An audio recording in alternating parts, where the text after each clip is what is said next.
মনে রাখবেন দোস্ত, মহিলাকে মাজা পর্যন্ত গাড়লেন, সাহাবীদেরকে বললেন পাথর মারো। এক সাহাবী জিদ্দের চোটে প্রায় 8 কেজি ওজনের একটা পাথর মাথার মধ্যে লেগে গেল। মহিলার পাথরের আঘাতে রক্তগুলো ওই সাহাবীর সাদা জামা লাল হয়ে গেল।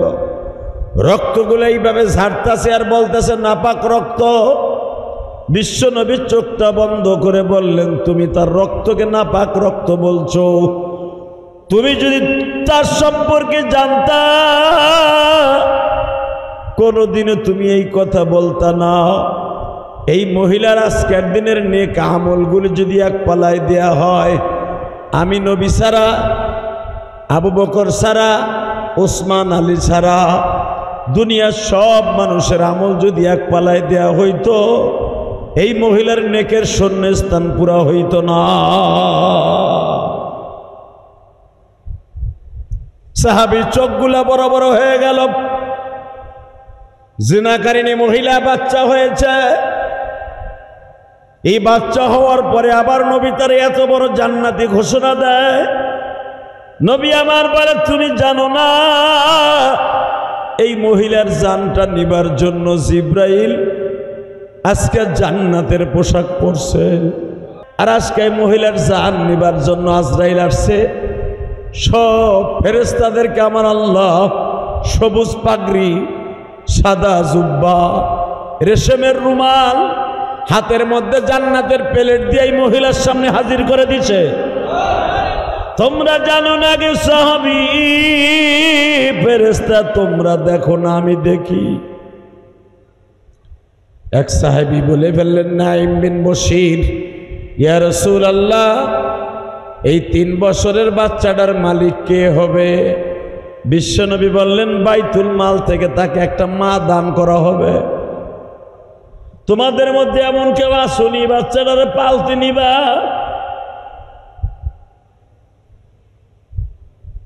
একজন দুইজন নয়, হাজার হাজার মহিলা দাঁড়িয়ে গেল, নবী আমি এই বাচ্চাটার মা হব। হাজার হাজার পুরুষ দাঁড়িয়ে গেল, নবী এই বাচ্চার বাবা হব। বিশ্বনবী বললেন, তোমরা জানো না তোমরা তারে 30 কাঠ দিতে পারো, এটা অবৈধ বাচ্চা। মনে রাখো, এই বাচ্চাটার যদিও বৈধ বাবা দুনিয়ায় কেউ নাই, সারা দুনিয়ার ভিতরে যদি নেককারিনী কোনো মহিলার বাচ্চা থেকে থাকে, এই বাচ্চাটা হলো সেই নেককারিনী মহিলার বাচ্চা।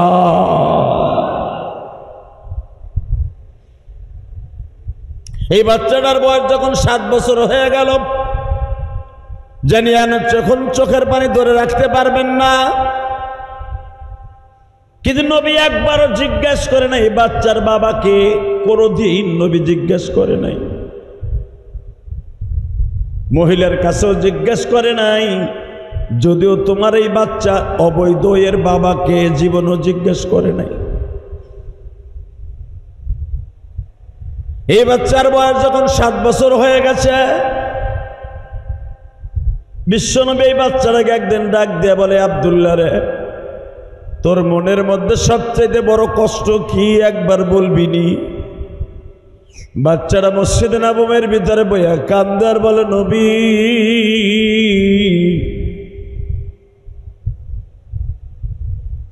আমি 3 বছর বয়সে জানতাম না আমার মাকে পাথর মেরে মেরে ফেলেছেন।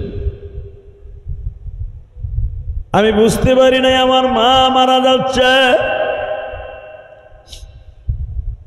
কিন্তু আমার সবচাইতে বড় কষ্ট আল্লাহ আমার জন্ম দিল, কেন বাবার পরিচয় দিল না? নবী আমার বলে, শোনো গো আব্দুল্লাহ, আমি তোমার নামটা আব্দুল্লাহ কেন রেখেছিলাম জানো?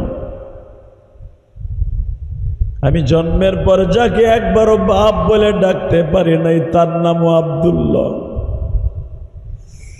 আমি আজ থেকে তোমারে বাবা বলে ডাকবো, তুমি আমারে বাবা বলে ডাক দিবা।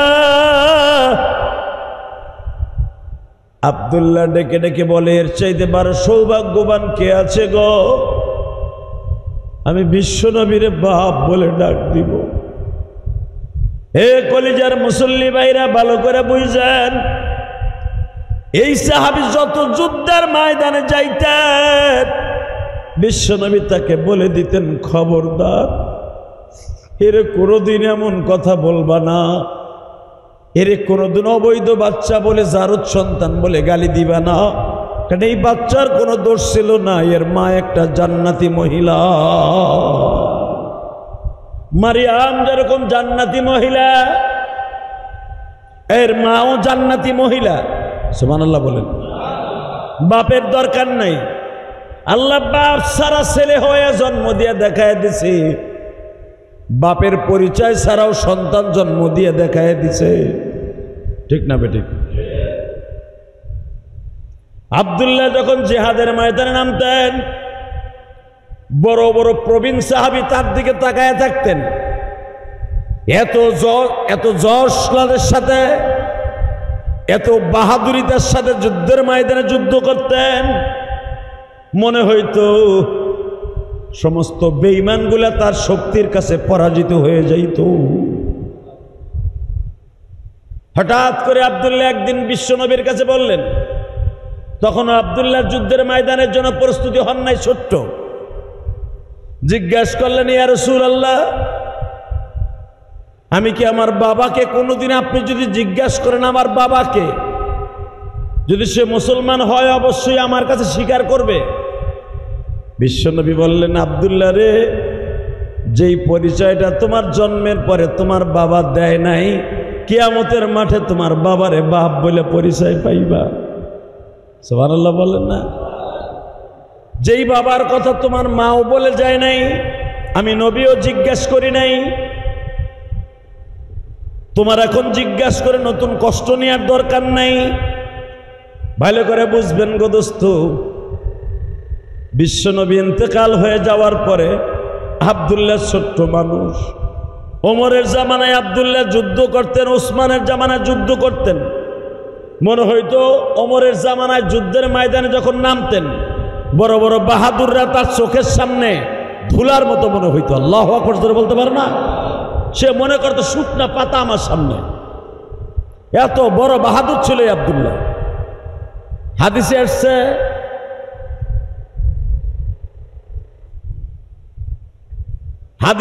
আব্দুল্লাহ জিহাদের ময়দানে এমন ভাবে ঝাঁপায়া পড়তেন, আর মনে মনে সাহাবীরা বলতেন, ওই যে দেখো সেই আব্দুল্লাহ, যার মা জান্নাতি মহিলা।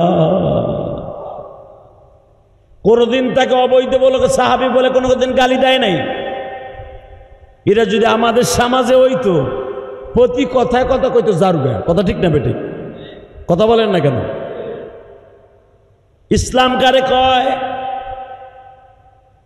বিশ্বনবী বলে দিলেন, কোনদিন আব্দুল্লাহকে তোমরা তিরস্কারমূলক কথা বলবা না, ব্যথাদায়ক মুক্ত কথা বলবা না। কোন সাহাবী কোনদিন আব্দুল্লাহর গালি দেয় নাই। বিশ্বনবীর ইন্তেকালের সময় আব্দুল্লাহ ছোট্ট মানুষ নবীর কাছে আসছে। আমার ভাইরা মনে রাখো, আমার বিশ্বনবীর ইন্তেকালের সময় সাহাবীদেরকে এক এক করে বিদায় নিতে বলতেছে। ওই যে আব্দুল্লাহ, যে আব্দুল্লাহ আজকে বড় হয়ে গেছে, আব্দুল্লাহ বিশ্বনবীর মাথার কাছে বসিয়া বারবার জিজ্ঞাসা করে, নবী গো, এতদিন আমি আপনাকে আব্বা বলে ডাকতাম, আজ থেকে আমি কারে আব্বা বলে ডাকবো? বিশ্বনবী বললেন, তুমি আব্বা বলে ডাকো বা না ডাকো, তুমি আমার মওলারে ডাইকো, আমার কবরের পাশে দাঁড়ায় দাঁড়ায় আব্বা আব্বা বলে ডাইকো। এই আব্দুল্লাহ যতদিন দুনিয়ায় বেঁচে ছিলেন, বিশ্বনবীর কবরের পাশে দাঁড়ায় হাত দুটা তুলতে বলতেন, নবী, এই দুনিয়ায় যদি মা বাইচা থাকতো মা কইয়া ডাকতাম, যদি আব্বার পরিচয় থাকতো আব্বা বলে ডাকতাম। আপনারে কিছুদিন আব্বা বলে ডাকলাম, আপনিও চইলা গেলেন, এখন আব্দুল্লাহ কে বাপ বলে ডাকবে? এইভাবে অবিসুরাতে কাঁদতেন গো বাবা। বিশ্বনবী তাকে সান্ত্বনা দিয়ে গেলেন, আব্দুল্লাহ বিপদে যখন পড়বি, যখন আব্বা আম্মার ডাক মনে চাইব, আমি রওজার পাশে দাঁড়াইয়া, আমার রওজার পাশে দাঁড়াইয়া তুই আমার মওলারে বন্ধু বানায় নিবি, আমার আল্লাহ তোরে সদা সর্বদাই দেখা রাখবে। বিসমিল্লাহির রহমানির রহিম।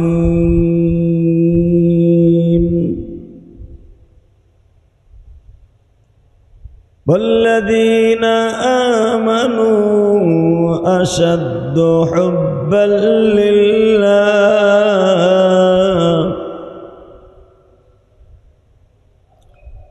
إلا من تاب وآمن وعمل عملا صالحا يبدل الله سيئاتهم حسنا وكان الله غفورا رحيما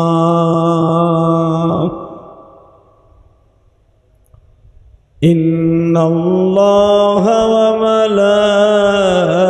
وملائكته يصلون على النبي يا أيها الذين آمنوا صلوا عليه وسلموا تسليما لا إله إلا الله لا إله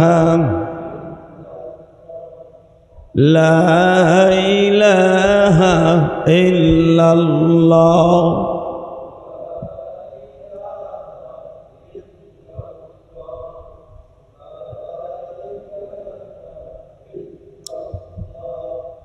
لا إله إلا الله لا إله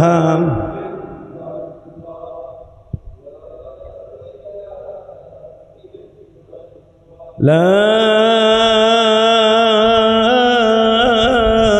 إله إلا الله محمد رسول الله صلى الله عليه وسلم الله الله الله الله الله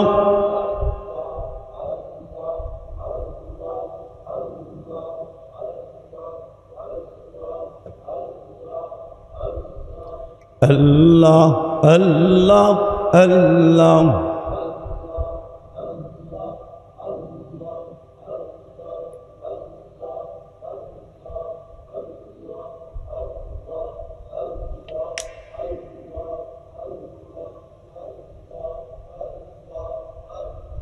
لا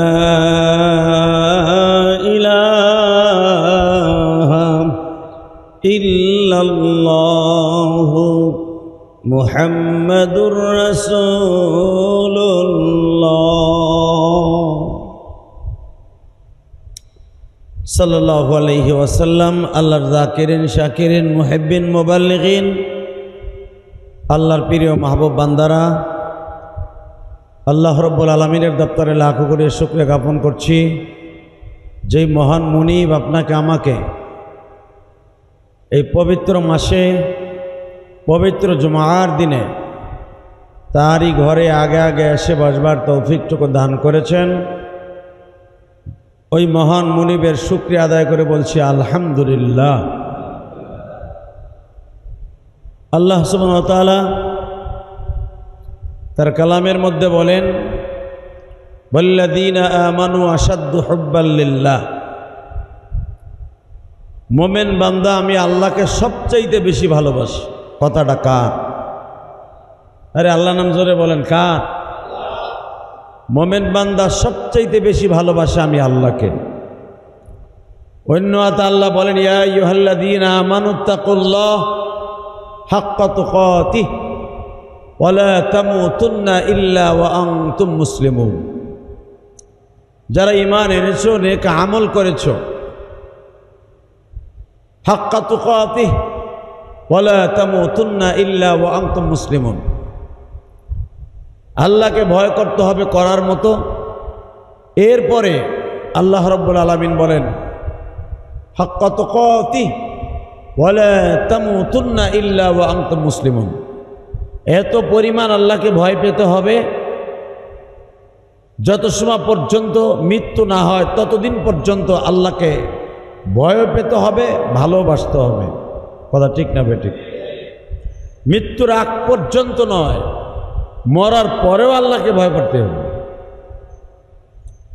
একমাত্র আল্লাহকে ভয় পাওয়া ছাড়া কোনো মানুষ নাই ওই মানুষটা আল্লাহর দপ্তরে আল্লাহর কাছ থেকে মাপ পাওয়ার আশা রাখতে পারে। আল্লাহর ভয় কাকে বলে? আল্লাহর ভয় এমন একটা জিনিস যার অন্তরে একবার ইস্তেলাভিষিক্ত হয়েছে ভয়, ওই লোকটা চোখের সামনে মৃত্যুকে সবসময় স্মরণ করে। 24টা ঘন্টা মরার আগ পর্যন্ত যখনই কোনো খারাপ কাজ, পাপের কাজ করতে যায়, আল্লাহকে ভয়ের কথা মনে পড়ে যায়। রসুল আকরাম সাল্লাল্লাহু আলাইহি সাল্লামের জামানায় একটা মহিলা ছিল যাকে বলা হয়তো ইমরাতে গামেজিয়া। গামেজিয়ার স্ত্রী স্বামী ইন্তেকালের পরে বিধবা হয়ে গেলে সংসারের ভিতরে অভাব অনটন শুরু হয়ে যায়। অভাব অনটন সহ্য করতে না পেরে এই মহিলা একটা মালিকের সাথে জেনায় লিপ্ত হয়ে যায়, নাউজুবিল্লাহ। এক পর্যায়ে জেনা করতে করতে করতে বাচ্চা পেটে চলে আসে। বাচ্চা পেটে আসার পরে হঠাৎ একদিন মনে পড়ে গেল, ইয়া আইয়ুহাল্লাযীনা আমানুত্তাকুল্লাহ, আল্লাহকে ভয় করো, হাক্কা তুকাতিহি। এমনভাবে করতে হবে, এমনভাবে তাকে ভয় পেতে হবে, মৃত্যুর আগ পর্যন্ত, মৃত্যু না হওয়া পর্যন্ত তাকে ভয় পেতেই হবে। এই মহিলার মনে পড়ে গেল কোরআনের আয়াতগুলি। উনি বিশ্বনবীর কাছে চলে গেলেন, ইয়া রাসূলুল্লাহ, আমি তো জিনা করে বাচ্চা হয়ে ফেলেছি। বিশ্বনবী বলে দিলেন, আমি বিশ্বাস করি না, যারা মুমিন তারা কোনোদিন জিনা করতে পারে না। কথা ঠিক না বেঠিক? চলে যাও। মুখটা বিশ্বনবী আরেক দিক ঘুরে নিলেন, আবার রসুলের সামনে গিয়ে বললেন, ইয়া রাসূলুল্লাহ, আমি একজন মুসলিম নারী, আমি মিথ্যা কথা বলি না, আমি আল্লাহর ভয়ের জন্য, জাহান্নামের আগুন থেকে বাঁচার জন্য আমি জিনা করে বাচ্চা হয়ে ফেলেছি। বিশ্বনবী আবারও মুখ আরেক দিকে ঘুরাই নিলেন, আমি বিশ্বাস করি না। তৃতীয়বার মহিলা আবার রসুলের সামনে যেয়ে বললেন বাম দিকে, আমি মুসলিম নারী, আমি আল্লাহকে ভয় করি, আল্লাহর কসম করে বলছি আমি জিনা করে আমার পেটে বাচ্চা। যখন আল্লাহর কসম করে বলছে, রসুল মেয়েটার দিকে নিচের দিকে তাকায় বলছে, জিনা করে ফেলেছো, বাচ্চা হয়েছে, বাচ্চার কোনো দোষ নাই, বাচ্চা জন্ম হোক এরপরে আসবা। সুবহানাল্লাহ বললেন না?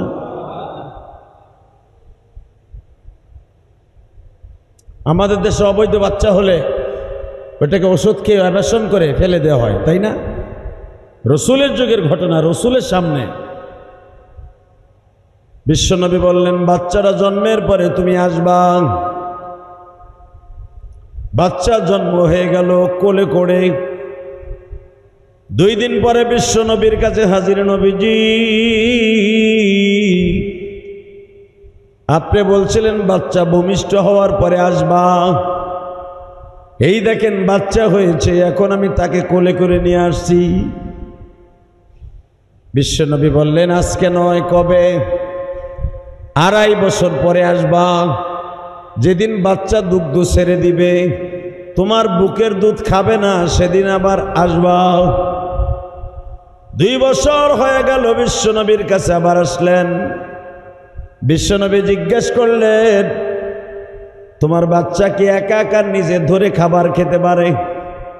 নবী এখনো তারে খাওয়ায় দিতে হয়, নিজের হাতে ঠিক মতো খেতে পারে না। নবী বললেন আরো 6 মাস দেখতে হবে। আল্লাহু আকবার। আল্লাহর ভয় কারে কয়? 2.5 বছর হয়ে গেল, দুগ্ধ ছেড়ে দিল, অর্থাৎ 30 মাস। কোরআনে আসছে 30 মাসের উপরে কোন বাচ্চা মায়ের স্তনের দুধ খাওয়া হারাম। কয় বছর? 30 মাস, 2.5 বছর। এরপরে রজাত করা অর্থাৎ দুধ খাওয়ানো, এটা মায়ের জন্য হারাম। বিশ্বনবী বলে দিলেন 2.5 বছর হয়েছে, হ্যাঁ আরো 6 মাস। তোমার বাচ্চা যেদিন হেঁটে আমার কাছে আসতে পারবে, নিজের হাতে খাবার খেতে পারবে, সেদিন আবার আসবা। সুবহানাল্লাহ বলেন।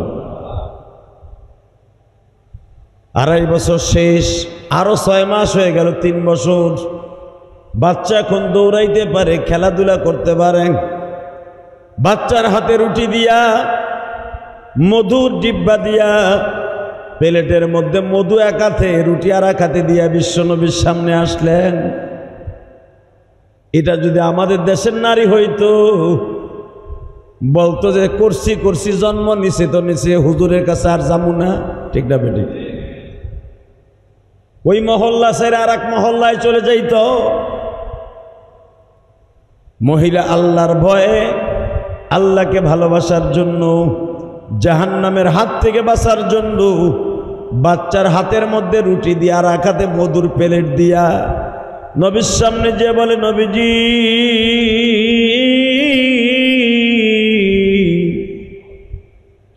আমার বাচ্চা এখন নিজে খাবার খেতে পারে। বিশ্বনবী বাচ্চাটাকে ডাক দিলেন, বললেন দেখি তুমি মধুর সাথে রুটি মিশ্রিত করে খাও তো।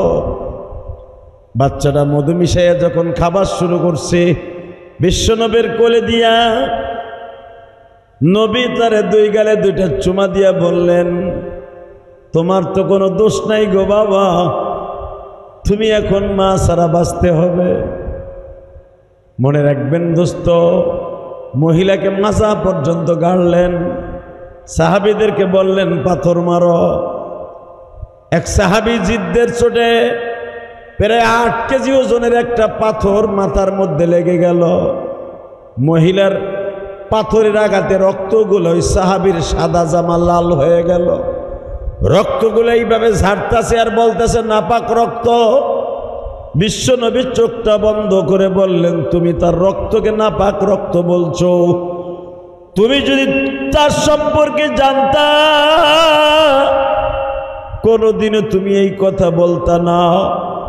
এই মহিলার আজকের দিনের নেক আমলগুলি যদি এক পালায় দেয়া হয়, আমি নবী ছাড়া, আবু বকর ছাড়া, ওসমান আলী ছাড়া দুনিয়ার সব মানুষের আমল যদি এক পালায় দেয়া হইতো, এই মহিলার নেকের শূন্যস্থান পুরা হইত না।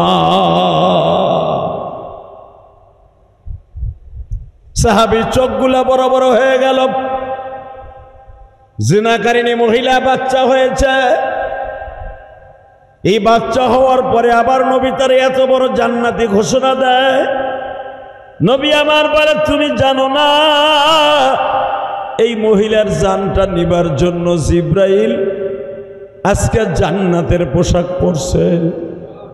জোরে আর জোরে। মসজিদে কিছু মুসল্লি আছে রগা ডিলা দজবাঙ্গা মানুষের মতো। মসজিদে আসছেন, এটা জান্নাতের বাগান। আওয়াজ দিবেন সুবহানাল্লাহ, আওয়াজ দিবেন সেই রকম ভাবে।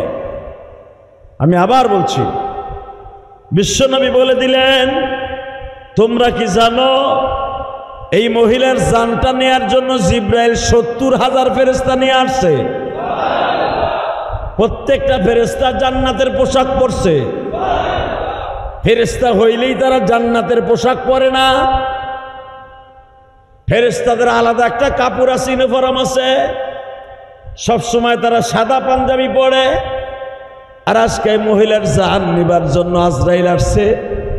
সব ফেরেশতাদেরকে আমার আল্লাহ সবুজ পাগড়ি, সাদা জুব্বা, রেশমের রুমাল, হাতের মধ্যে জান্নাতের প্লেট দিয়ে এই মহিলার সামনে হাজির করে দিছে। তোমরা জানো না গে সাহাবী ফেরেশতা, তোমরা দেখো না আমি দেখি। এক সাহাবী বলে ফেললেন, নাঈম বিন বশির, ইয়া রাসূলুল্লাহ, এই 3 বছরের বাচ্চাটার মালিক কে হবে? বিশ্বনবী বললেন, বাইতুল মাল থেকে তাকে একটা মা দান করা হবে। তোমাদের মধ্যে এমন কেউ আসুনি বাচ্চাটারে পালতে নিবা?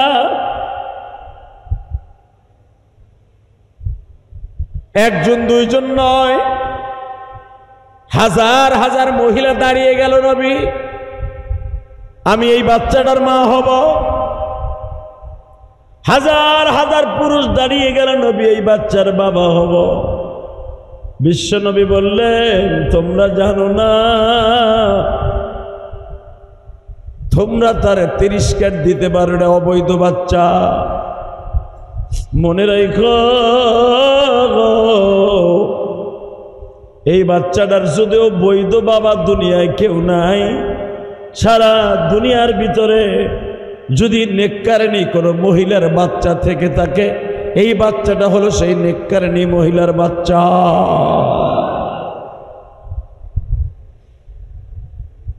এই বাচ্চাটার বয়স যখন 7 বছর হয়ে গেল, জানিয়া যখন চোখের পানি ধরে রাখতে পারবেন না, কিন্তু নবী একবারও জিজ্ঞেস করে নাই এই বাচ্চার বাবাকে, কোনদিন নবী জিজ্ঞেস করে নাই। মহিলার কাছেও জিজ্ঞেস করে নাই, যদিও তোমার এই বাচ্চা অবৈধ, এর বাবাকে জীবনও জিজ্ঞেস করে নাই। এই বাচ্চার বয়স যখন 7 বছর হয়ে গেছে,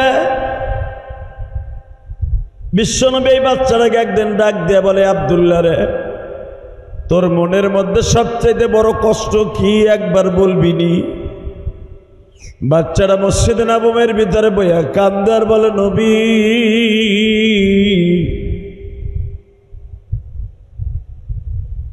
আমি 3 বছর বয়সে জানতাম না আমার মাকে পাথর মেরে মেরে ফেলেছেন। আমি বুঝতে পারি নাই আমার মা মারা যাচ্ছে, কিন্তু আমার সবচাইতে বড় কষ্ট আল্লাহ আমার জন্ম দিল, কেন বাবার পরিচয় দিল না? নবী আমার বলে, শোনো গো আব্দুল্লাহ,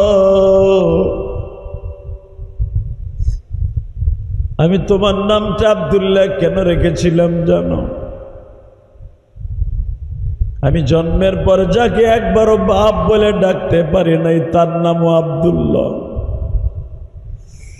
আমি আজ থেকে তোমারে বাবা বলে ডাকবো,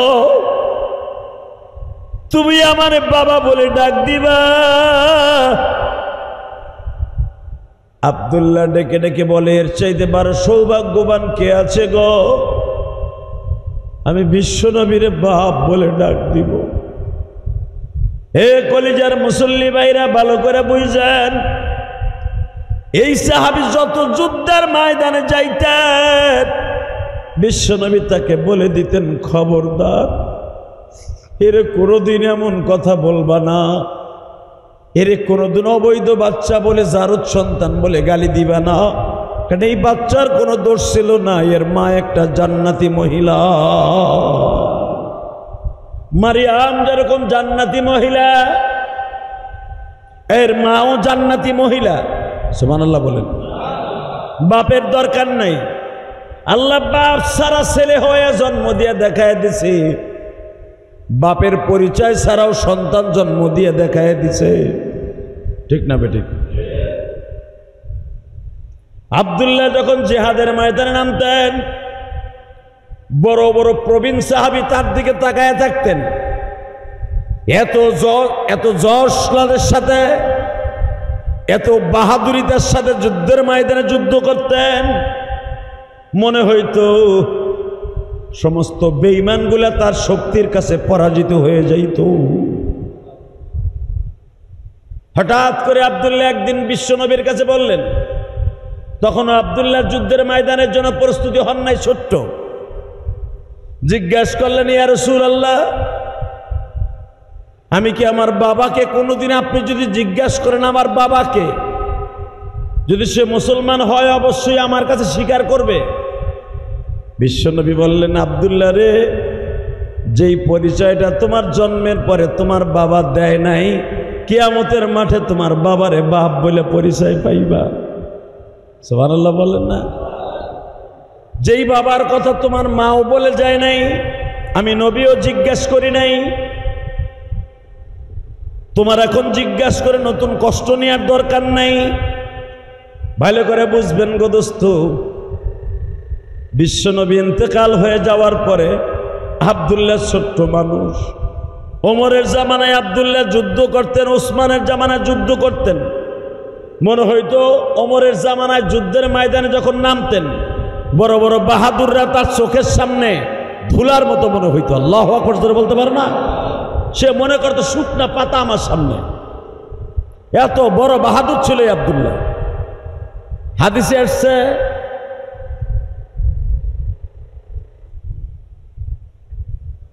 আসছে, আব্দুল্লাহ জিহাদের ময়দানে এমন ভাবে ঝাঁপায়া পড়তেন, আর মনে মনে সাহাবীরা বলতেন, ওই যে দেখো সেই আব্দুল্লাহ, যার মা জান্নাতি মহিলা। কোনদিন তাকে অবৈধ বলে সাহাবী বলে কোনদিন গালি দেয় নাই। এরা যদি আমাদের সমাজে হইতো, প্রতি কথায় কথা কইতো জারুগা। কথা ঠিক না বেঠিক? কথা বলেন না কেন? ইসলাম কারে কয়? বিশ্বনবী বলে দিলেন, কোনদিন আব্দুল্লাহকে তোমরা তিরস্কারমূলক কথা বলবা না, ব্যথাদায়ক মুক্ত কথা বলবা না। কোন সাহাবী কোনদিন আব্দুল্লাহরে গালি দেয় নাই। বিশ্বনবীর ইন্তেকালের সময় আব্দুল্লাহ ছোট্ট মানুষ নবীর কাছে আসছে, এসে জিজ্ঞেস করি, ইয়া রাসূলুল্লাহ, একদিন তো আপনি বাইসে ছিলেন, আপনার আব্বার স্বাদ আমি গ্রহণ করছি। আপনার আব্বা বলে ডাক দিলে মনে হইতো আপনি আমার জন্মদাতা পিতা। সুবহানাল্লাহ কইলেন না? আজকে তো আপনি সব সাহাবীর কাছ থেকে বিদায় নিতেছেন, আজকে আপনি যাইবেন গা, আমি আজ থেকে কারে আব্বা বলে ডাকবো? মনে রাখবেন, পৃথিবীতে সব কষ্ট দূর হওয়া যায়, বাবার কষ্ট পৃথিবীতে কেউ দূর করতে পারে না। ঠিক না বেটি? মায়ের কষ্ট কোনোদিন দূর করা যায় না। এটা বড় লোক হোক, ধনী হোক, গরিব হোক, মধ্যবিত্তিক হোক, এই দুইটা জিনিসের কষ্ট কোনোদিন কারো অন্তর থেকে দূর হয় না। বিশ্বনবীর ইন্তেকালের সময় সব সাহাবী নবীর কাছ থেকে বিদায় নিচ্ছে, সব সাহাবী। মনে রাখবেন, যাদের বাপ নাই তারা বুঝতে পারবেন এই পৃথিবীতে বাবা কি জিনিস। ঠিক না বেঠিক? হ্যাঁ, এই পৃথিবীতে যার মা নাই সে বুঝতে পারবেন মা কি জিনিস।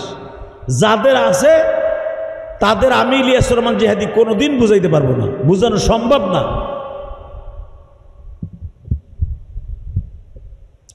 আব্দুল্লাহ বিশ্বনবীর সামনে বসলেন। আপনাদের জানা আছে, বিশ্বনবী যেদিন ইন্তেকাল করবেন, যেদিন বিশ্বনবী বিদায় নিয়ে চলে যাবেন, ওদিনকে এক এক করে সব সাহাবীর কাছ থেকে বিদায় নেয়। সুবহানাল্লাহ বলেন। 10 জন, 20 জন, 25 জন, 50 জন করে বিশ্বনবীর রুমের মধ্যে ঢুকছে। 5 দিন ধরে বিশ্বনবীর কাছ থেকে খালি বিদায় নিচ্ছে। নবী অসুস্থ, দেখতে গেলেই নবী বলতেন, আমার সময় শেষ, চলে যাব, দোয়া করো। সুবহানাল্লাহ বলেন না? আহমদ শফী সাহেব রহমাতুল্লাহ আলাইহি, আল্লাহর কুতুব, জান্নাতি মহাপুরুষ, হুজুর হসপিটালের বেডে শোয়া। যখনই তার ছাত্ররা তার দেখতে যাইতেন মৃত্যুর আগে, আগের সপ্তাহে হুজুর অসুস্থ হইলেন, আসগর আলী হসপিটালে বলে, হুজুর যত ছাত্ররা তারা দেখতে যাইতেন হাতের ইশারা দিয়ে বলতেন, সময় হয়ে গেছে, দোয়া করুন, আমার মালিকের সাথে যাওয়ার টাইম হয়ে গেছে। আল্লামা শামসুল্লাহ ফরিদপুরি রহমাতুল্লাহ আলাইহি, আমার গোপালগঞ্জের বাপ, আমার গোপালগঞ্জের সন্তান। আরে গোপালগঞ্জে শুধু বঙ্গবন্ধু শেখ মুজিবুর রহমানই জন্ম নেয় নাই বেটা, গোপালগঞ্জে আল্লামা শামসুল্লাহ ফরিদপুরিও জন্ম নিছে। কথা বলেন না কেন? একই থানা একই গ্রামে জন্ম নিয়েছে। আল্লামা শামসুল হক ফরিদপুরি। অনেকে নতুন নতুন পড়র ডায়লগ দেয়, গোপালগঞ্জকে মানচিত্র থেকে বিলীন করে দিবে, থাপড়াইয়া গালের সোয়াল ফাটায় বেলাবো। গোপালগঞ্জে শুধু বঙ্গবন্ধু শেখ মুজিবুর রহমানই জন্ম নেয় নাই। দোষ করলে তার মায়া করতে পারে, দোষ করলে শেখ মুজিবুর রহমান করতে পারে, গোপালগঞ্জে দোষ করে নাই। কথা বলেন না কেন?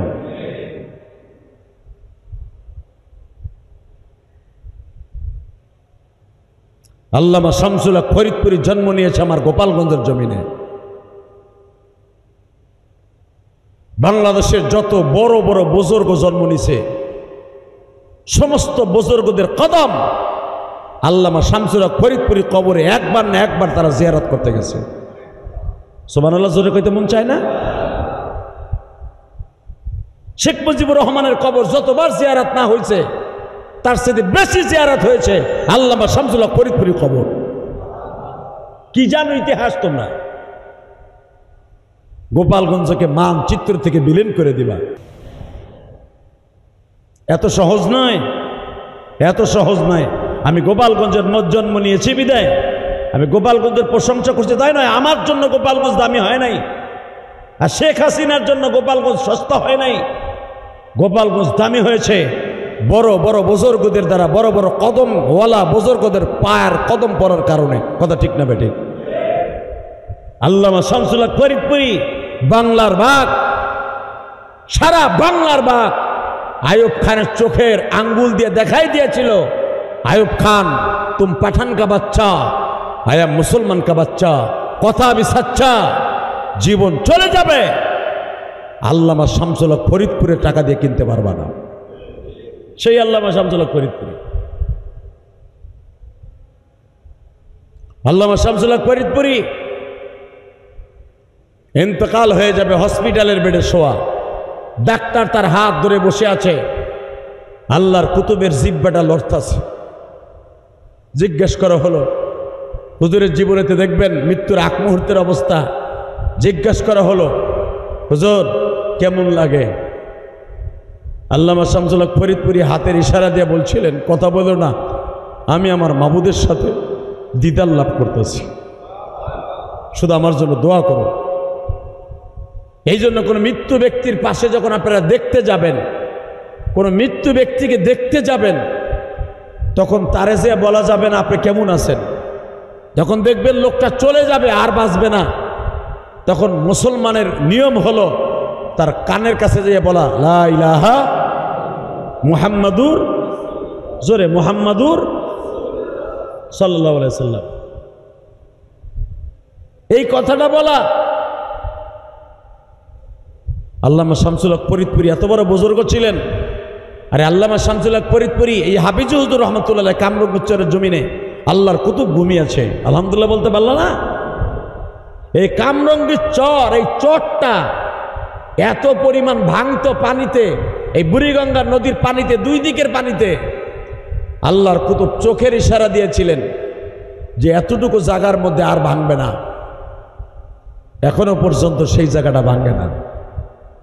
আল্লাহ ওয়ালাদের চোখের ইশারা বেটা, এটা আমার মতো নাজায়েজ ইলিয়াস রহমান জিহাদির চোখের ইশারা না।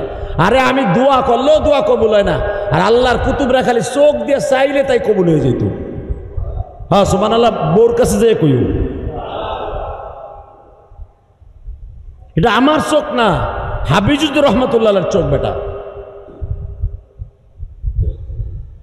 আল্লামা শামসুল হক ফরিদপুরি, হাফিজুর রহমতুল্লাহ, পীরজু হুজুর রহমতুল্লাহ, ফজলুল করিম রহমতুল্লাহ আলাইহি, ফয়জুল করিম রহমতুল্লাহ আলাইহি, রেজাউল করিম, ফজলুল করিম রহমতুল্লাহ আলাইহি, তার কলিজার টুকরা সন্তান এই যে ফয়জুল করিম, যেই যা বলেন না কিন্তু এদের আমল আছে।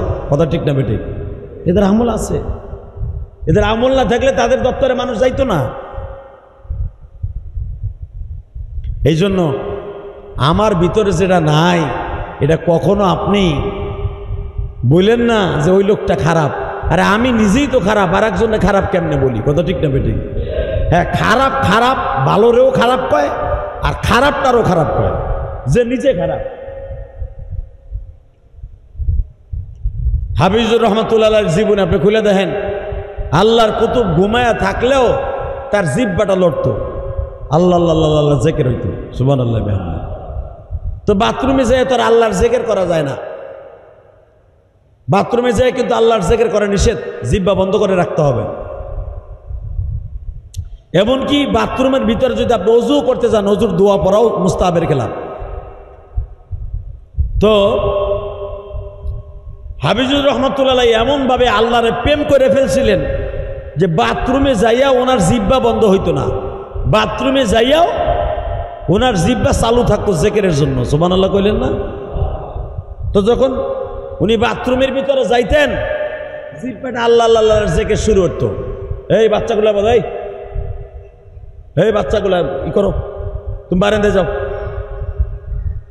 এত ছোট বাচ্চা কে আনে? এত ছোট বাচ্চা আনবেন না, যারা একবারে বুঝে না এদেরকে মসজিদ আনবেন না।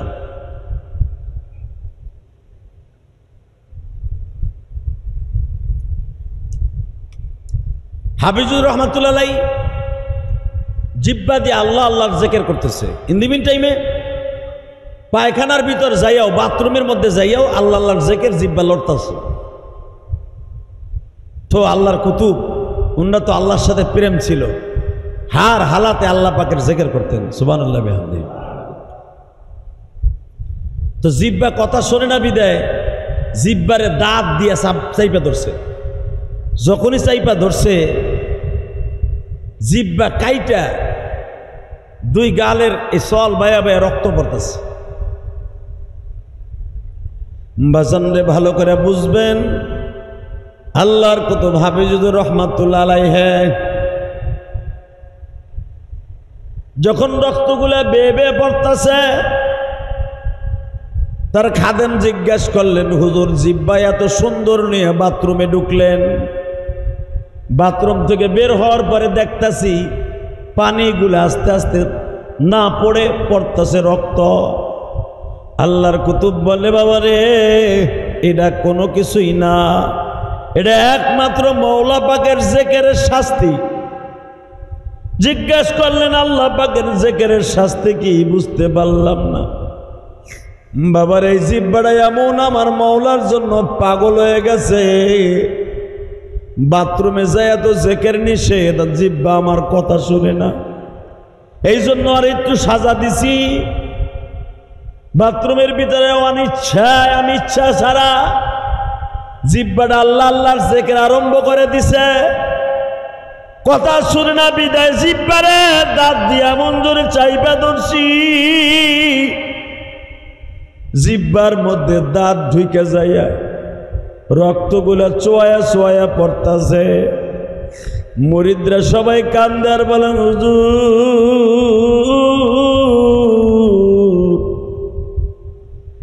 এইভাবে জিহ্বাকে আপনি পবিত্র করে ফেলেছেন, যেই জিহ্বা আপনার কথা শুনে না, বাথরুমে যাইয়াও জিকির করে, ঘুমের ভিতরে জিকির করে, খাবারের মাঝখানেও জিকির করে, এইভাবে মওলার জিকির তারা এমন ভাবে আরম্ভ করে দিছে, আমার মন বলে মৃত্যুর খাট যেদিন আরম্ভ হয়ে যাবে, মন বলে মৃত্যুর খাটের মধ্যে শুয়ে আপনি জিকির আরম্ভ করবেন। বাজান এখানেই শেষ না, আল্লাহর কুতুবরে যখন মৃত্যুর বাস খাট বাসের মধ্যে শোয়াইছে, মৃত্যুর পালকিতে যখন শোয়াইছে, মৃত্যুর পালকিতে শোয়াইয়াও দেখে জুনায়েদ বাগদাদির মতো কাফনের কাপড়টা গালের থেকে লড়তাছে। মুরিদরা দেখে আর কান্দে আর বলে, মালিক তোমার কুদরত বোঝার সিস্টেম নাই, সারা জীবন যেই লোকটা জিহ্বা দিয়া তোমারে ডাকছে, ওই জিহ্বা দিয়া মৃত্যুর পরে তোমার জিকির করতাছে। আমার ভাইরা মনে রাখো, আমার বিশ্বনবীর ইন্তেকালের সময় সাহাবীদেরকে এক এক করে বিদায় নিতে বলতেছে।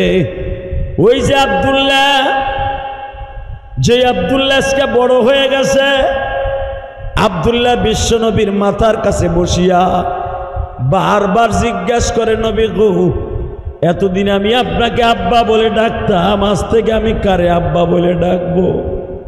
বিশ্বনবী বললেন, তুমি আব্বা বলে ডাকো বা না ডাকো, তুমি আমার মওলারে ডাইকো, আমার কবরের পাশে দাঁড়ায় দাঁড়ায় আব্বা আব্বা বলে ডাইকো।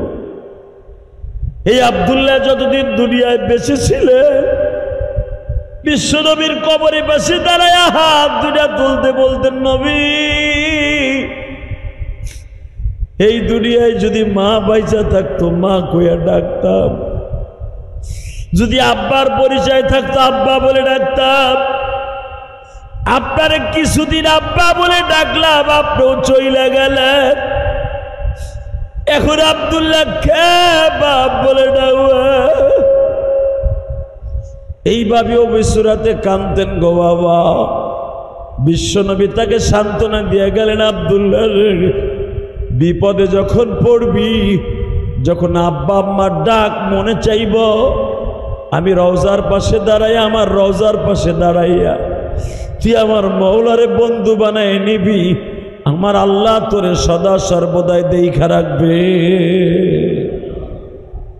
দেইখা রাখে কে? জোরে কান, আরো জোরে। ডাক্তার ইনুস আমাকে দেইখা রাখে? রাখে কে? সবকিছুর মালিক তিনি। তিনি কে? রসুলের একজন সাহাবী ছিলেন মদিনার ভূখণ্ডে। ওই সাহাবীর বাড়িতে আমি এই বছর আসরের নামাজ পড়ছি, আলহামদুলিল্লাহ বলেন। এই বেটা, এটার আওয়াজ বন্ধ কর।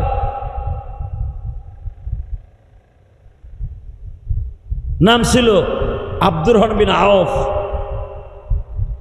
আর একজন সাহাবীর নাম ছিল আব্দুর রহমান ইবনে মালিক। আল্লাহ সুবহানাল্লাহ বিহামদিহি। মদিনার বাহাদুর ছিলেন। মদিনার ভিতরে সবচেয়ে বড় বাহাদুর। বন্ধ কর। মদিনার মধ্যে যেরকম মক্কার মধ্যে একজন বাহাদুর ছিলেন, নাম ছিল তার ওমর। কি নাম? জোরে কর, আরো জোরে। আর মদিনার মধ্যে, মক্কার মধ্যে বাহাদুর ছিল আব্দুল্লাহ ওমর ইবনে খাত্তাব। আর মদিনার মধ্যে বাহাদুর ছিল সবচেয়ে বড় সম্ভ্রান্ত পরিবারের ছেলে এবং শক্তিশালী, টাকার দিক দিয়া, পয়সার দিক দিয়া একজন সাহাবী ছিল আওফ ইবনে মালিক রাদিয়াল্লাহু তাআলা আনহুম আজমাইন। সুবহানাল্লাহ বলেন। আওফ ইবনে মালিক নাম ছিল আওফ। বাবান আওফ ইবনে মালিক। মালিক হলো তার নাম, আওফ তার বাবার নাম। তো আওফ ইবনে মালিক মদিনার সবচেয়ে বড় ক্যাডার ছিল, ক্যাডার।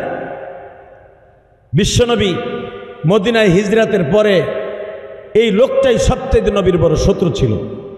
নাউজুবিল্লাহ বলেন না? সে গুন্ডা ভাড়া করত মুহাম্মদ সাল্লাল্লাহু আলাইহি ওয়াসাল্লামকে মারার জন্য। যেরকম মক্কি জিন্দেগিতে হযরত ওমর ভাড়া করতেন গুন্ডা আমার নবীরে মারার জন্য, মুসলমানকে মারার জন্য, আর মদিনায় ভাড়া করতেন বিশ্বনবী হিজরাতের পরে আওফ ইবনে মালিক ভাড়া করতেন যুবক। তো আওফ ইবনে মালিক রাদিয়াল্লাহু তাআলা আনহু মদিনায় হিজরাতের পরে, কথাটা দিলের কানে শুনবেন, আমি জানতাম না এটা আওফ ইবনে মালিকের বাড়ি। আর এই মসজিদে পর্যায়ক্রমে একদিন আসরের পরে নাস্তা করার জন্য আমার বাংলাদেশি বাইরে নিয়ে গেছে একটা দোয়ার অনুষ্ঠানে। বললে, হুজুর এই মসজিদে আজকে আসরের নামাজ পড়ি আমরা। এই মসজিদের যেখানে আছে এটা একটা সাহাবীর বাড়ি ছিল, আওফ ইবনে মালিকের বাড়ি। মদিনার থেকে প্রায় 1.5 কিলোমিটার দূরে খন্দকের পাশে আওফ ইবনে মালিকের বাড়ি। তো আমরা যখন গেলাম আসরে নামাজ পড়তে, ওই সাহাবীর ইতিহাস আমার জানা আছে। বিশেষ করে আবার ওই এলাকায় যত লোক আছে, একজন ওই এলাকায় আলেম ছিলেন, চিটাগাঙ্গের আলেম, ও খুব ইতিহাস জানে মদিনার। ও বললেন, হুজুর আপনার জানা আছে তো এটা আওফ ইবনে মালিকের বাড়ি। আওফ ইবনে মালিক এই 1.5 কিলোমিটার রাস্তা হেঁটে যাইতেন খালি রসুলকে মারার জন্য। নাউজুবিল্লাহ বলতেন না? এই আওফ ইবনে মালিক ওমরের মতো সবচাইতে বড় হুজুরের শত্রু ছিলেন। হঠাৎ করে একদিন আওফ ইবনে মালিককে সবসময় পাহারা দিয়ে রাখতেন তার গোত্রের মানুষগুলা। কেন? এই জন্য পাহারা দিতেন যে আওফ ইবনে মালিক যদি একবার নবী মুহাম্মাদের কাছে যায় আর তার জাদুতে আকৃষ্ট হয়ে যায়, আমাকে বংশ সব শেষ, নির্বংশ হয়ে যাবে। কারণ আওফ ইবনে মালিক হল আমাকে ক্যাডারই যদি আর এক ধর্মের হয়ে যায়, তাহলে আমাকে এই দেশে মুসলমান হওয়া ছাড়া আর উপায় থাকবে না। এই জন্য তারা সবাই পাহারা দিয়ে রাখতো। আর আমার নবীর বদনাম বলতো, খালি বদনাম বলতো। কি বলতো? আর চিননি মিয়া, মক্কার থেকে এই লোকটা আইছে, আসার পরে বাপ বেটার ভিতরে গ্যাঞ্জাম লাগাই দিছে। সে কোনো যুদ্ধের ডাক দেয়, কালেমার ডাক দেয়, স্বামী স্ত্রীর ভিতরে গ্যাঞ্জাম লাগাই দেয়। এই লোকটার কাছে যায়ও না। এমন লোক সমাজে কিছু আছে না নাই? জোরে কর, আরো জোরে, আরো জোরে। দেখবেন অনেক আছে, এই সমাজেও আছে, বর্তমানেও আছে, আছে না নাই? আর ইলিয়াসুর রহমান জিহাদি ওই মসজিদে যাইও না। কে? হে, ও একটা লোক, ওই লোক ও মসজিদ করছে ঠিকই, যায় দেহ গপ্প করে নাই। বলে কি বলে না? ওই দোকানের থেকে শুরু করে গিবাত কওয়া। আরে আমার মসজিদের আশেপাশেও অনেক আল্লাহর কুতুব আছে, 24 ঘন্টা কোনো কাম নাই, খালি ইলিয়াসুর রহমান জিহাদিরে বাস দেয়। কথা কন না কেন? হালাকে এগুলো একটাও আমার লম্বার সমান না, একটাও না। রাসূল সাল্লাল্লাহু আলাইহি ওয়াসাল্লামের একটা পশমের সমান মদিনার আওফ ইবনে মালিকের মতো যত বাহাদুর ছিল, তারা যার বদনাম বলতো, একটা লোক রাসূলের পশমের সমান। কথা বলে না কেন? তো ওই যুগের থেকে ছিল, এই যুগেও ছিল। তো আওফ ইবনে মালিককে সবাই পাহারা দিয়ে রাখতো, যেন লোকটার কাছে মুহাম্মদ সাল্লাল্লাহু আলাইহি ওয়াসাল্লামের কোনো কথা তার কান পর্যন্ত না পৌঁছায়। কারণ মুহাম্মাদের কথা তার কানে গেলেই হে মুসলমান হয়ে যাবে, আর হে মুসলমান হইলে আমাকে লাগে বিপদ। কথা কন না কেন? দেখবেন যারা গাঞ্জাখোর, আর এক গাঞ্জাখোরে টাইনে ধরে, কয় মসজিদে যাইস না, কয় গেলেই তো তুই আমাকে সভাপতির থেকে সেক্রেটারি হয়ে যাবি। মদখোর, ভালো কাজ করতে দিবে না আর এক বন্ধু মদখোর। জুয়াখোর, সে কোনোদিন ভালো হতে দেবে না জুয়াখোর বন্ধু। তো হঠাৎ করে আওফ ইবনে মালিকের সাথে বিশ্বনবীর সাথে বাজারে একদিন দেখা। সোমান রাজার আসতে কইছেন, গালের মধ্যে কবে জানি ঠাডা ভরে জায়গা। আমি আবার বলছি, আওফ ইবনে মালিকের সাথে বিশ্বনবীর সাথে বাজারে একদিন ফেস টু ফেস দেখা। আওফ ইবনে মালিক বিশ্বনবীর বাজারের মধ্যে দেখেই চাতক পাখির মতো তাকায় রয়েছে। তা আওফ ইবনে মালিক তো একজন লিডার অফ মদিনা, এত বড় লিডার, তার পিছনে 200 লোক সবসময় চামচা হিসেবে থাকতো। কথা কন না কেন? আওয়ামী লীগের নেতাই যে বাংলাদেশে অনেক আসছিল না, এই যে বুনিয়ামিন, এই যে বেশি দূরে না, বুনিয়ামিন, এই যে চারাইলের নেতা, ও যখন দেখতাম বাজারে আসতো অথবা চারাইল কেলা পাইতো, 50-60 জন পোলা তার পিছনে এমনি থাকতো। কথা কন না কেন?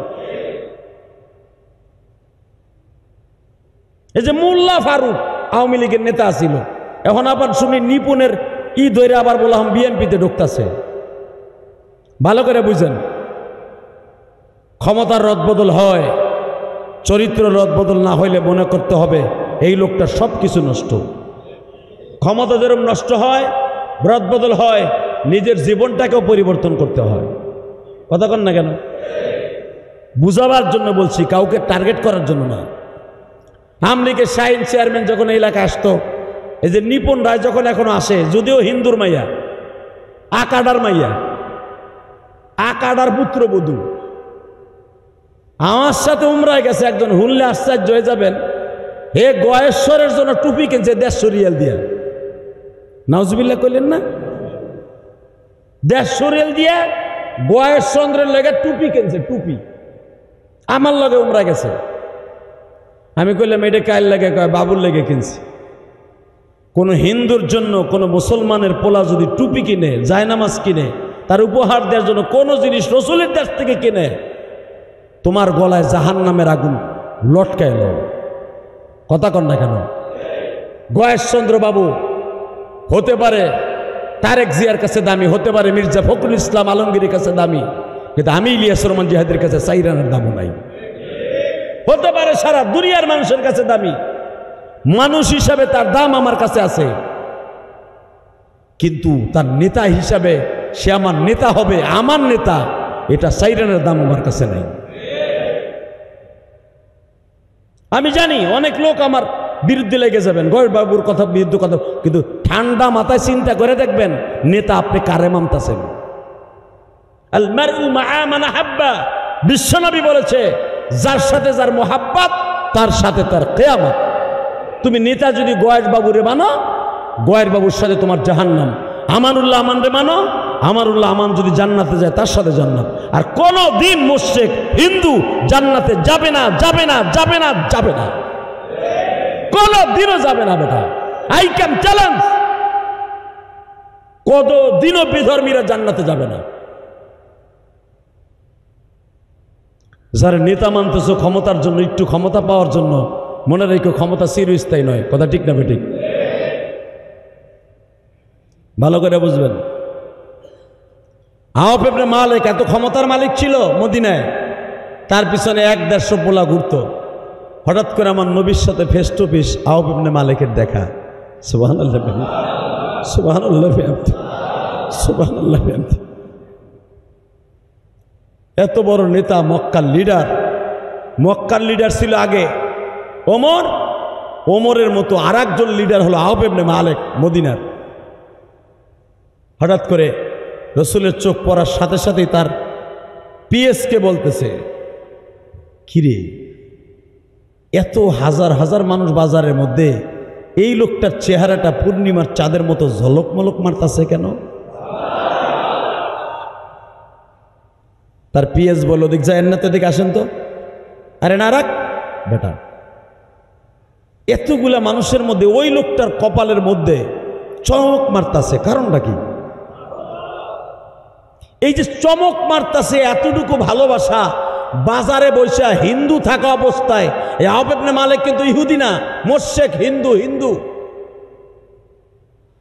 হিন্দু থাকা অবস্থায়, পুতুল পূজা থাকা অবস্থায় আওফ ইবনে মালিক তার পিএসকে বলতেছে, আমার মন চাইতেছে লোকটারে জড়াই ধরে জিজ্ঞেস করি, আপনার কপালের মধ্যে এরকম কিসের নূর দেখা যায়? এই যে বলছে আপনার জড়াই ধরে মন চায়, বুকের মধ্যে নিয়ে জিজ্ঞেস করি আপনার কপালে কি আছে। এই ভালোবাসাটুকুর কারণে আমার আল্লাহর কাছে আওফ ইবনে মালিকের কপাল খুলে গেছে।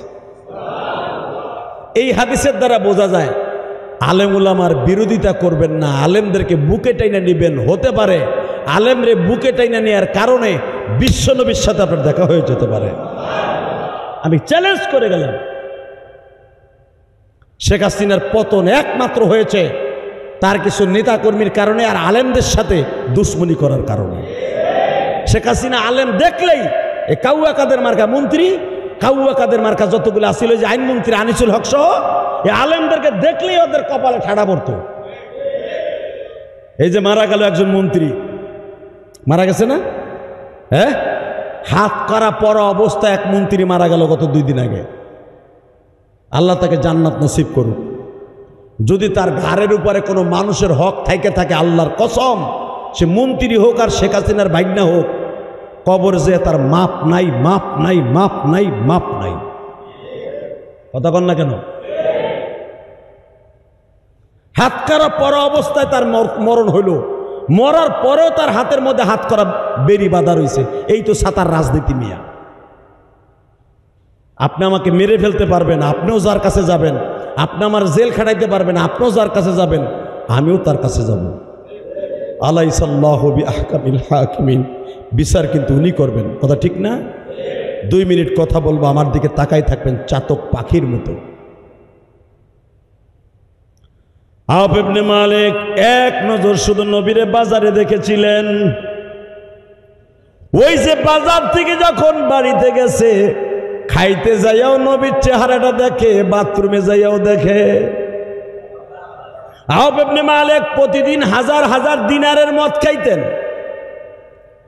আওফ ইবনে মালিকের পয়সা দিয়ে মদিনার বড় বড় লোকরা মদ খাইতেন।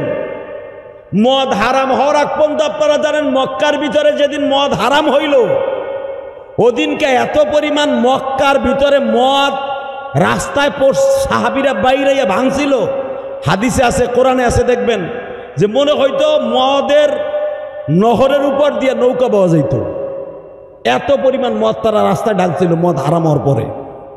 কারণ মক্কার সবচেয়ে জাতীয় খাবার ছিল মদ হারাম হওয়ার আগে।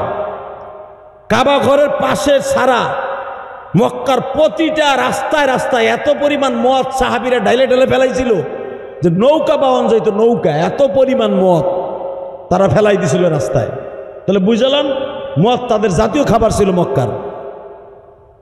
এই আওফ ইবনে মালিক এত পরিমাণ মদ খাইতো আর মদ খাওয়াইতো, লক্ষ লক্ষ টাকার মদ খাওয়াইতো মানুষের এই জামানার।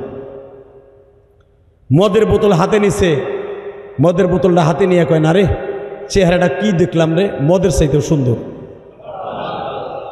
উটের গোশত হাতে নিছে, খাবে, উটের গোশতের চাইতেও চেহারাটা সুন্দর। এই ভাবতে ভাবতে ভাবতে ঘুমায় গেছে। এখন চোখের পানি ছাড়বেন। ঘুমের ঘরে দেখে আমার নবী হাত দুইটা বাড়ায় বলে, আওফ রে আয়, আবার বুকে আয়, তোরে আমি ডাকতাছি, আয়। বাজান রে, রাত 12টার সময় বিশ্ব নবীরে দেখছে, রাত 1টার সময় দৌড় দিছে। দৌড় দিয়ে যে বিশ্ব নবীর দরজায় যে ডাক দিছে, ইয়া মুহাম্মদ ইবনে আব্দুল্লাহ ফাতাহনা আবওয়াবা, দরজাটা খুলেন গো। দরজাটা খুলতে দেরি আছে।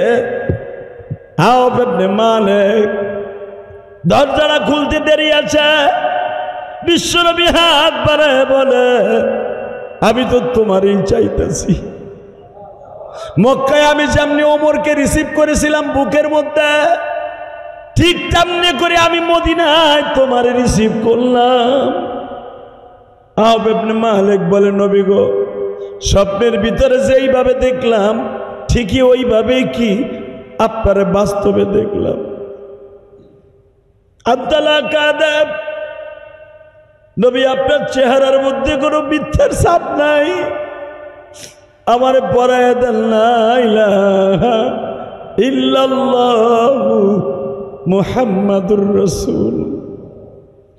রাত্রে কালেমা পড়ে বাসায় চলে গেল। ভালো করে বুঝবেন, সকাল হতে না হতে ইলান হয়ে গেল আমাদের নেতা মোহাম্মদ নেতার দলে চলে গেছে।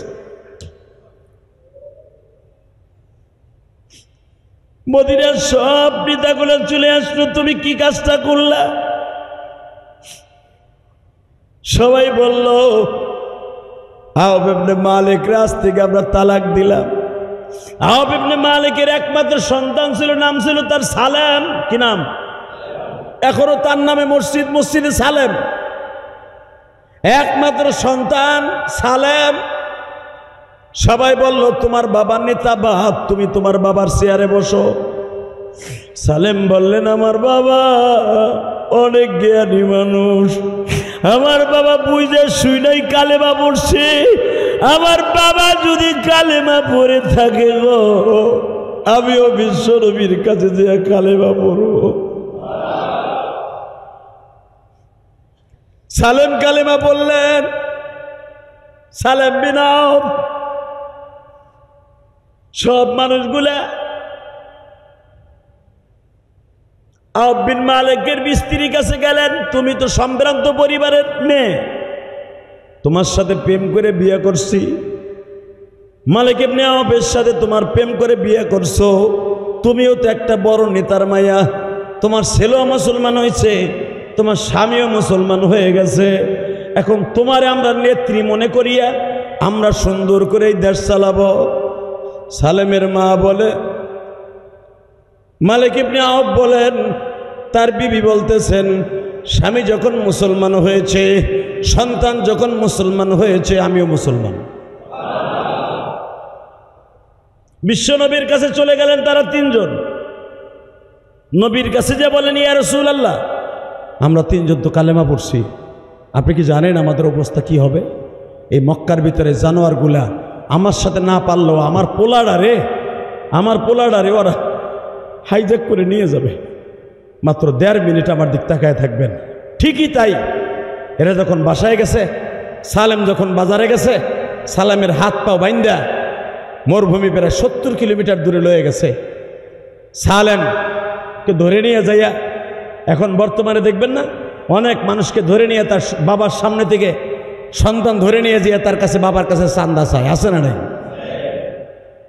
সালেমকে ধরে নিয়ে গেছে 8-10 জনে, ধরে নিয়ে যখন বন্দি করে রেখে দিয়েছে, ইন দি মিন টাইমে বিশ্বনবীর কাছে আব্দুর রহমান বিন আউফ গেছে, মালিক গেছে, যে বলি ইয়া রাসূলুল্লাহ, আমি বলছিলাম না আমার ছেলেটা ধরে নিয়ে যাবে, ধরে নিয়ে গেছে।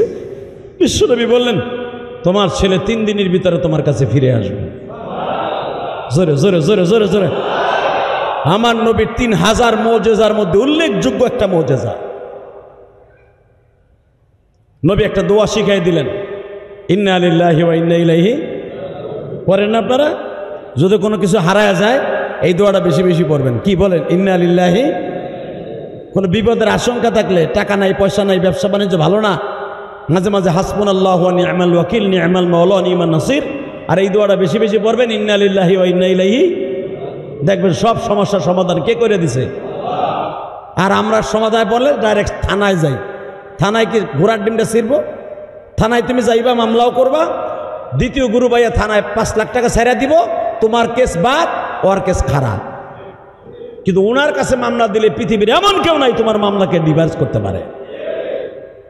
মামলা দিয়ে দিছে, ইন্না লিল্লাহি ওয়া ইন্না ইলাইহি রাজিউন। 3 দিন দোয়া করতেছে, হঠাৎ করে রাত 1টার সময় একদিন দেখে সালেম মা কইয়া দরজার সামনে ডাক দিছে, মা মা দরজা খোলো। দরজা খুলছে, দেখে সালেমের সাথে 100 উট হইছে। বাবা জিজ্ঞেস করছে আউফ ইবনে মালিক, বাবা এই উটগুলো করতে আনলি? আব্বা আমার যারা বন্দি করে লয়ে গেছিল মরুভূমির ভিতরে যেই রুমের মধ্যে রাখছিল বাগানের মধ্যে, এমন জ্বর আল্লাহ সৃষ্টি করছে, ওরা পালায় এত গেছেই উট মুট থুইয়া পালাইছে। এখন উটগুলা তো রশির সাথে বাঁধা, 100 উট, গাইবে আওয়াজ হইতেছে, এই উটগুলা সালেম আল্লাহর পক্ষ থেকে তোমাকে হাদিয়া দেওয়া হইল। কেন গো? আমি শেষ করে দিছি, এই উটের মালিক আজ থেকে তুমি। আব্বা আমি তারপর আনতে চাই নাই, এই ঝড় বৃষ্টির ভিতরে এই উটগুলা রশি আমি ছাড়ছি, এরা আমার পিছায়া পড়ছে।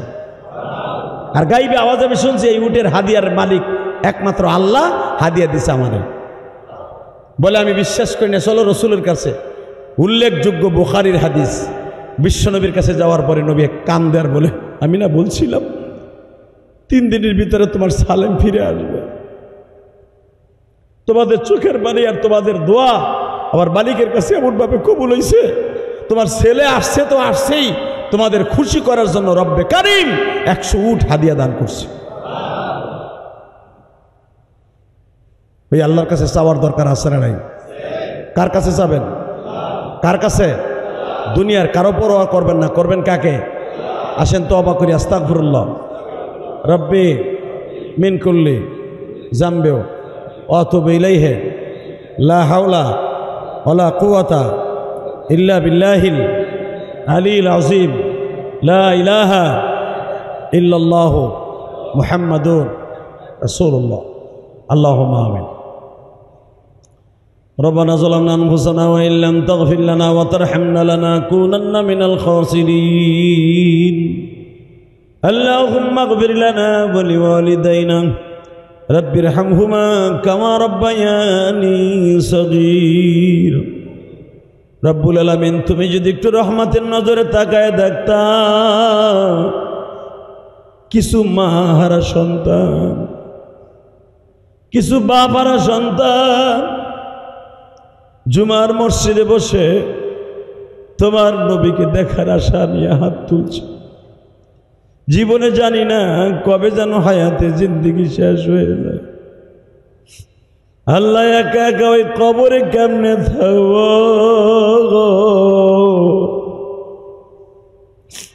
যেই কবরে মা নাই বাবা নাই, যেই কবরে ছেলে মেয়ে কেমন নাই গোমালি,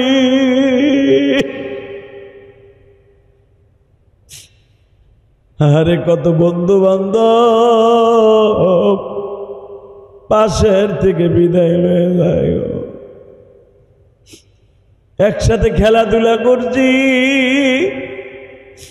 একসাথে রাজনীতি করছি, একসাথে স্কুলে পড়ছি, আজকে অনেকেই বিদায় নিয়ে চলে গেল। কেমনে থাকবো ওই কবরে একা পড়িয়া, বন্ধু বান্ধব কেহই সাথে যাবে না, বন্ধু বান্ধব কেহই সাথে যাবে না।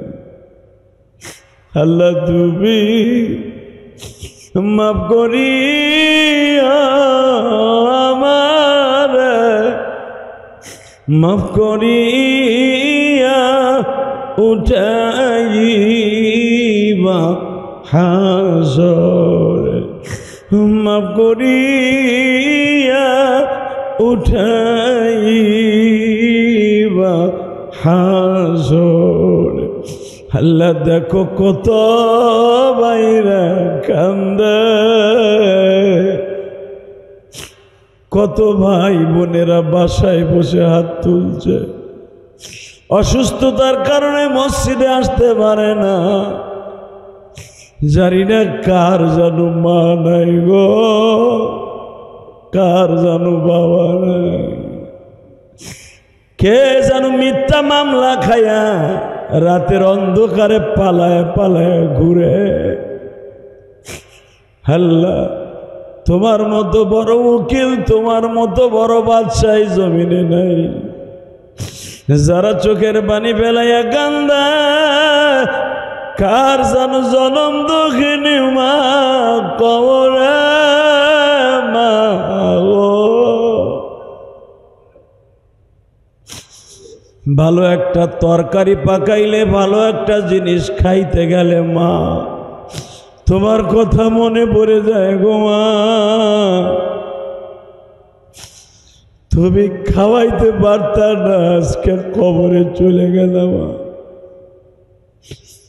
আল্লাহ সেই জিনিসটা মা পাকাইতো, ওই জিনিসটা পাকাইতে গেলে মার কথা মনে পড়ে যায়। আল্লাহ যারা আমার সাথে আমিন আমিন বলছে গো, এদের প্রত্যেকের বাবা মায়ের কবরটা জান্নাতের টুকরা বানিয়ে দিও। বিশ্ব নবীর দেশটা ঘুরে আসলাম, নামাজে দাঁড়াইলেই নবীর দেশটা চোখের সামনে ভাসে, নামাজে দাঁড়াইলেই হযরত ওমরের বাড়িটা, আবু বকরের বাড়িটা চোখের সামনে ভাসে।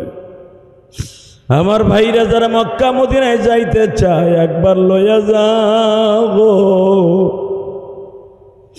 যারা অসুস্থ আছে তাদের সুস্থ বানায় দিও। আমার প্রবাসী ভাইরা দোয়া চায়। মালয়েশিয়ার মধ্যে অনেক অবৈধ ভাইরা, কাগজ নাই, পাসপোর্ট নাই, সিঙ্গাপুরে আছে অনেকেই।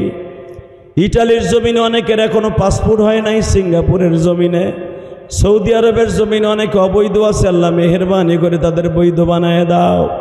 প্রবাসী ভাইদেরকে কবুল করে আল্লাহ এদের কামাই রোজগারে বরকত দিয়ে দাও, হালাল রিজিকের ব্যবস্থা করিয়ে দাও। এই মসজিদে যারা দান করে, আমার মসজিদে তাদের দানগুলো কবুল করিয়ে দাও। ওয়াসাল্লাল্লাহু তাআলা আলা খায়রি খালকিহি মুহাম্মাদি ওয়া নূরি আরশি সাইয়্যিদিনা মাহুম বিরহমাতিকা ইয়া আরহাম।